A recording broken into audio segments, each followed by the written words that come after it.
Sa panahon ng dinastyang Qin, si General Meng Yi ay inatasang i-escort si Prinsesa Okso mula sa Korea upang pakasalan ang Qin Emperor sa China. Sa paglalakbay, isang Korean warrior, nakatipan ng prinsesa, ang nagtangkang kunin siya pabalik, ngunit iniligtas siya ni Meng Yi. Ang Korean warrior, isang general, ay nagsabi na ang pag-aasawa ni Okso kay Qin ay nangangahulugan ng pagsuko sa kalayaan ng Korea. Dahil tumanggi si Okso na bumalik kasama ang mandirigma, sinubukan niyang patayin siya. Pinipigilan ni Meng Yi ang karwahe ni Okso na mahulog sa bangin ng bundok sa pamamagitan ng paglalagay ng sarili niyang katawan sa lubid. Habang sinasalakay ng Korean warrior si Meng Yi, aksidenteng napatay siya ni Meng Yi at nailigtas ang prinsesa. Habang nasa daan, si Meng Yi ay nasugatan ng siya at si Okso ay inatake ng mga bandido at isa sa kanila ay nagawang saksakin si Meng Yi gamit ang kanyang espada, habang pinoprotektahan si Okso. Tinahi ni Okso ang kanyang sugat gamit ang isang hibla ng kanyang sariling buhok. Sa panahon ng isang napakalamig na klima, si Meng Yi ay halos mamatay sa pagyelo habang siya ay nakatayo sa labas ng kuweba habang si Okso ay natutulog sa loob. Kinaladkad ni Okso ang isang nakapirming Meng Yi sa loob at ibinahagi sa kanya ang init ng katawan nito para mainitan siya. Nagkaroon sila ng romantikong damdamin para sa isa't isa, ngunit pinapanatili ni Meng ang kanyang karangalan sa pamamagitan ng pagtanggi sa kanya at matagumpay na pagkumpleto ng kanyang misyon. Ang emperador ng Qin ay nagkasakit ng malubha at ipinadala niya si Meng Yi upang hanapin ang elixir ng immortalidad, ang tanging bagay na makapagliligtas sa kanyang buhay.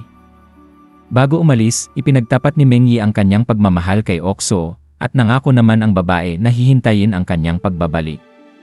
Ang mga gwardiya na nag-escort sa elixir ay tinambangan ng mga rebelde sa utos ng taksil na prinsipe at chancellor. Ibinigay ni Meng Yi ang elixir sa kanyang deputy na si Nangong Yan at namatay sa sumunod na laban. Bagamat nagawa ni Nangong Yan na dalhin ang elixir sa emperador, inakusahan siya ng prinsipe at chancellor at si Okso ng pagtataksil. Pinilit ng prinsipe at ng chancellor sina Nangong Yan at Okso na subukan ang pagiging tunay ng elixir sa pamamagitan ng pagkonsumo nito. Naging immortal sila ngunit nahatulan ng pagkakulong sa mausoleum ng emperador ng Qin ng walang hanggan. Sa kasalukuyang panahon, Pebrero 2025, si Jack na isang arkeologo, at siya ang reincarnation ni Meng Yi dahil madalas niyang napapaginipan ang tungkol sa kanyang nakaraang buhay. Isinulat ni Jack ang lahat ng kanyang mga panaginip sa isang journal na kanyang tinatago. Isang araw, ang kaibigan niyang si William ay ni-recruit ni McGay para sa kanyang anti-gravity project. Nagtatrabaho si McGay para sa isang tao na siyang sponsor ng buong proyekto. Inanyayahan ni William si Jack sa paghahanap ng isang bihirang material na maaaring makabuo ng zero gravity. Naglakbay sila sa isang lugar na kung saan ay may lumulutang na libingan ng isang hari ng dasar sa India. Ang libingan ay higit sa 2,000 taong gulang. Sinasabi na ang hari ay naging immortal pagkatapos ng kanyang kamatayan at pagkatapos ay nagsimulang lumutang ang kanyang libingan. Nakatuklas si Jack ng espada sa tabi ng lumulutang na kabaong at naalala niya ang isang tunggalian na nakalaban niya sa hari sa kanyang nakaraang buhay.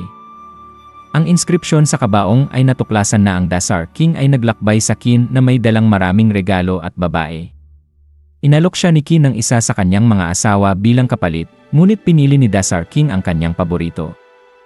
Ang hari ay tumalikod at ibinigay sa kanya ang larawan ng babae sa halip. Bilang resulta, nakipaglaban ang Dasar King sa pinagkakatiwalaang mandirigma ni Qin at nakipagpalitan ng espada sa kanya.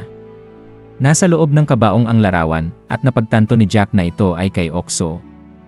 Inalis ni William ang isang piraso ng material at aksidenteng nabagsak ang zero-gravity field na nakahawak sa libingan at sa gayon ay nasira ito. Nakataka si William ngunit tumalon si Jack sa isang bangin at nahulog sa isang ilog. Nawalan siya ng malay at naanod kasabay ng agos hanggang sa mailigtas siya ng isang babaeng Indian na nagngangalang Samantha. Nang maglaon, dinala ni Samantha si Jack upang makita ang kanyang tiyuhin. Isang Kalaripayato guru, isang master ng ika-275 na henerasyon, na nagpapaliwanag sa kanya tungkol sa kanyang nakaraan at hinaharap. Nagtagumpay si Jack na makauwi ng ligtas pagkatapos na makatakas sa mga tagapagtanggol ng libingan ng Dasar King, at inihatid niya ang espada sa National Museum of China bilang isang pambansang kayamanan. Ang kanyang aksyon ay ikinagalit ng pinuno na si Professor Ko ng lihim na organisasyon na nagpupondo sa paghahanap ng kayamanan nina Jack at William. Inihatid ni William ang bato kay Maggie nang hindi sinasabi kay Jack. Nanagpa siya na ang bato ay hindi mula sa anumang materyal sa Earth at na kung ang liwanag mula sa bato ay may harang, hinaharangan din nito ang mga anti-gravity na katangian nito. Sinabi ni Jack na ang tabak ay pag-aari ng lahat, samantalang si William ay nakipagtalo na kahit na ang kanyang mga eksperimento ay maaaring pakinabangan ng lahat. Ang espada ay maaaring maging isang pahiwatig sa pag-unlock ng mga sikreto ng anti-gravity at dapat na pinayagan siya ni Jack na pag-aralan ito bago ibigay ito sa museo. Nalaman ni William na ang kanyang sponsor ay si Professor Ko, isang kilalang magnanakaw sa libingan at galit na galit. Kinontra ni Ko na kahit si William ay ninakawan ang libingan ng Dasar King at inutusan siyang manatili kay Jack. Pagkatapos ng malawak na pananaliksik, napagpasyahan ni Jack at William na ang anti-gravity na material ay talagang mga fragment ng isang meteorite na nahulog sa Earth noong Qin Dynasty. Nahanap nila ang eksaktong lokasyon ng mausoleum ng emperador ng Qin na nakatago sa likod ng isang talon. Ang napakalaking libingan ay naglalaman ng pinakamalakas na fragment ng meteorite na sapat na malakas upang gawing isang lumulutang na palasyo ang libingan. Nakilala ni Jack si Naokso at nangungyan sa loob ng puntod at napagkamalan nilang si Meng Yi siya.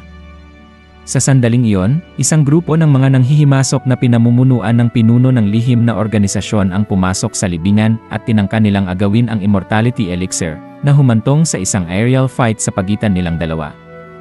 Hindi sinadyang nasira ni William ang balansi ng field matapos tanggalin ang isang piraso ng meteorite at naging sanhi ng pagbagsak ng libingan sa sarili nito at namatay pagkatapos malunod sa Mercury River. Nakataka si Jack mula sa gumuhong libingan, hiniling niya kay Okso na sumama sa kanya, ngunit tumanggi siya matapos mapagtanto na si Jack ay hindi si Meng Yi. Sinabi na hihintayin niya ang tunay na Meng Yi magpakailanman dahil naniniwala siya na siya ay buhay pa. Sa uling bahagi, sumulat si Jack ng isang libro tungkol sa kanyang mga karanasan na inialay niya kay William.